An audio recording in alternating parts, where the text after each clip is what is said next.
저는 결혼한 지 꼭 3년 된 아직도 서툰 아내이자 엄마입니다. 내일 모레가 결혼 기념일이에요. 정말 제가 이렇게 이혼을 심각하게 고민하게 될 줄은 상상도 못했습니다. 그저 평범하게 살아가고 있다고 생각했어요. 중매로 만난 남편과 5개월 만에 결혼했고 결혼 후 큰 다툼 없이 살았죠. 허니문 베이비로 태어난 우리 아이는 지금 3살. 아직은 손이 많이 가는 나이라서 정신없이 지내던 어느 날 갑작스러운 일이 벌어졌습니다. 지난 10월 친정 여동생이 제주도로 학회를 갔다가 교통사고로 세상을 떠났습니다. 그날 이후 제 세상은 송두리째 무너졌습니다. 여동생은 아직 미혼이었고 종합병원 피부과에서 열심히 일하던 의사였습니다. 성실하고 따뜻해서 가족 모두가 의지하던 사람이었죠. 학회가 끝나고 교수님과 함께 숙소로 돌아가던 중 횡단보도를 건너다 렌트카를 몰던 여행객 차량에 치여 그 자리에서 숨졌습니다. 부모님도 계시고 저희는 자매 둘의 남동생 하나, 3남매입니다. 막내였던 동생은 집안의 귀여움이자 자랑이었죠. 동생의 갑작스러운 죽음 앞에서 우리 가족은 말 그대로 망가졌습니다. 엄마는 딸을 먼저 떠나보낸 아픔에 오열하셨고 아버지는 내 딸 목숨값이 이거냐 며 통곡하셨죠. 막내 남동생은 사고 낸 사람을 죽이고 본인도 죽겠다고 할 만큼 큰 충격을 받았습니다. 장례도 제대로 치르지 못했습니다. 결혼도 못한 채 세상을 떠난 동생이라 조문객도 몇 없었고 결국 엄마가 자주 다니시던 절에 맡기고 제사만 드렸습니다. 며칠 뒤 아버지가 우리를 불렀습니다. 남편과 함께 친정에 갔고 아버지는 통장 2개를 꺼내 보여주시며 이렇게 말씀하셨습니다. 이건 막내 보험금이랑 사고 보상금이다. 너희들의 의견을 듣고 싶다. 원하면 조금씩 나눠주마. 그 자리에서 저는 말했습니다. 아버지, 어머니 뜻대로 하세요. 저흰 필요 없어요. 남동생도 똑같이 말했습니다. 전 단 한 푼도 손대고 싶지 않아요. 그건 피눈물 같은 돈이었습니다. 동생의 목숨값이니까요. 그날 저녁 집에 돌아와서 남편과 이런저런 이야기를 나누다 남편이 갑자기 말문을 열었습니다. 장인어른께 말씀드려서 그 돈 좀 받으면 안 돼? 순간 귀를 의심했습니다. 뭐라고? 무슨 돈? 그 보험금이랑 보상금. 우리 형편도 어려운데 좀 받으면 어떨까 해서. 그 순간 너무나 충격이 컸습니다. 남편이 돈 얘기를 꺼내는 것도 그것도 동생의 사고로 받은 보험금을 말하는 것도 믿기지 않았습니다. 그게 어떤 돈인데? 당신 정말 제정신이야? 저는 그날 남편에게 큰 실망을 느꼈고 처음으로 이 사람이 정말 내가 알던 사람이 맞나 싶었습니다. 며칠 뒤엔 시어머니, 시누이, 큰동서까지 저희 집에 들이닥쳤습니다. 그 자리에서 나온 말은 더 기가 막혔습니다. 사돈댁에 얘기 좀 해서 그 돈 좀 받아오면 안 돼요? 우리 딸 결혼하는데 혼수 장만해야 하는데 돈이 좀 모자라네. 시누이는 마치 당연하다는 듯이 말했습니다. 언니가 받아오면 오빠 돈 되는 거잖아요. 그럼 오빠가 날 도와주는 거죠. 그게 오빠 돈이냐고요. 친정 동생의 목숨값을 어떻게 그렇게 쉽게 말할 수 있나요? 시어머니는 한술 더 떠 말했습니다. 아범이 공부할 때 아기씨가 도와줬잖니. 이제 너도 좀 도와줘야지. 큰동서는 그저 눈치를 보며 조용히 있었습니다. 아마도 억지로 따라온 눈치였죠.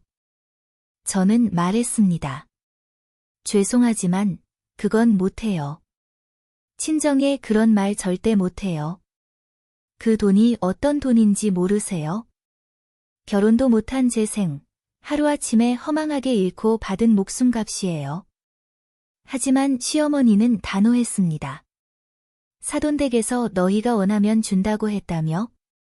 원한다고 말만 하면 되잖니. 그 돈 받아와서 신우이 혼수하자고요? 말이 됩니까? 전 못해요. 앞으로 다시는 그 얘기 꺼내지 마세요. 그 뒤로 전화가 끊이지 않았습니다. 시어머니, 신우이 모두 하루가 멀다 하고 전화를 해서 또 돈 얘기를 했죠. 그리고 얼마 전 다시 두 분이 찾아왔습니다. 결국엔 시어머니가 말했습니다. 그래. 정 그렇다면 너희 이혼해라.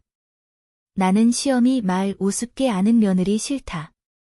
그날 저녁 남편이 집에 들어오자마자 말했습니다. 우리가 그 돈 때문에 이혼할 순 없잖아. 그냥 잠깐 빌렸다가 갚으면 되잖아. 참을 수 없었습니다. 그 순간 저는 울컥해서 손에 있던 크리넥스 티슈통을 남편에게 던지며 말했습니다. 그래. 이혼하자. 너랑은 더 못 살아. 이 집안이랑은 상종도 못 하겠어. 동생 잃고 미쳐버릴 것 같은 나한테 돈 얘기만 반복하는 너희 집안이 싫어. 정 떨어졌어. 남편은 저를 한번 노려보더니 아무 말 없이 집을 나갔고 아직까지 돌아오지 않았습니다. 지금 저는 남편 옷을 정리해서 시댁으로 택배를 보내려 합니다. 적어도 갈아입을 옷은 있어야 하니까요. 친정엔 아직 이 얘기를 못했습니다. 부끄럽고 참담해서 도저히 입이 떨어지질 않아요. 하지만 이제는 확신이 듭니다. 저는 이혼을 해야 할 것 같아요.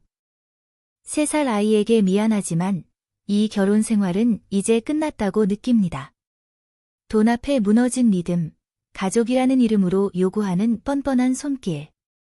저는 더는 감당할 수 없습니다. 이혼을 입에 올리는 순간이 이렇게 무서울 줄 몰랐습니다. 하지만 그보다 더 무서운 건 이 결혼을 유지했을 때 내가 어떤 사람으로 무너질지였어요. 지금 제 옆에는 아무도 없습니다. 남편은 집을 나갔고 시댁은 제 존재를 지워버린 듯 조용합니다. 아이의 발걸음 소리만이 집안을 맴도는 요즘, 저는 계속 생각합니다. 내가 정말 이혼을 해도 괜찮을까? 내가 아이에게 혼자 부모 역할을 다 해낼 수 있을까? 사실 이혼을 결심하면서도 걱정이 가장 컸던 건 아들이었습니다. 아직 너무 어리고 상황을 이해할 수 없는 나이죠. 하지만 아이는 본능적으로 느낍니다. 엄마의 표정이 자주 굳어졌다는 걸, 아빠가 사라졌다는 걸, 그리고 집안에서 점점 무거워지는 공기를. 요즘 자꾸 제품에서 떨어지지 않아요. 자다가도 울며 깨서 절 꼭 안아달라고 하네요. 그럴 때마다 마음이 찢어지듯 아픕니다. 그래도 이 아이에게 거짓된 가정, 차가운 사랑을 보여주고 싶진 않습니다. 이혼을 현실로 삼기 위해 저는 조용히 움직이기 시작했습니다. 아직 친정엔 말하지 않았습니다. 엄마 아빠에게 이 상황을 말할 자신이 없어요. 동생 일은 슬픔이 아직도 가시지 않았는데 그 위에 제 이혼 이야기까지 얹을 순 없었습니다. 그래서 조용히 준비합니다. 아이와 저, 둘만의 새로운 삶을 위한 계획.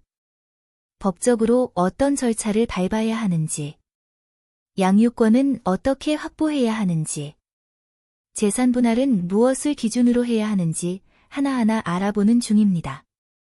다행히 결혼 전부터 제 명의로 되어 있는 건 많지 않지만 신랑과 함께한 3년 동안 저축한 일부 금액은 제 통장에 있기에 그 부분은 조율이 가능할 것 같아요.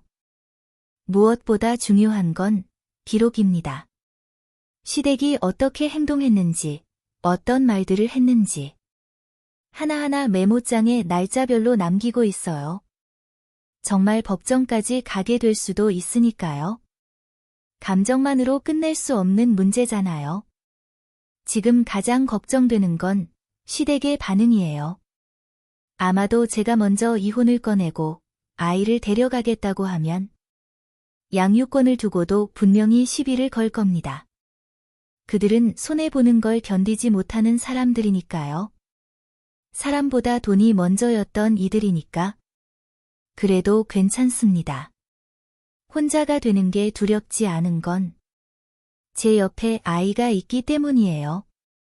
그리고 무너진 믿음 위에 다시 올라가 살 수 없다는 걸 확실히 알았기 때문입니다. 마지막으로 저는 이 말을 꼭 남기고 싶습니다. 가족이라는 이름 아래 벌어지는 탐욕은 사랑이 아닙니다. 그건 관계를 망가뜨리는 독입니다.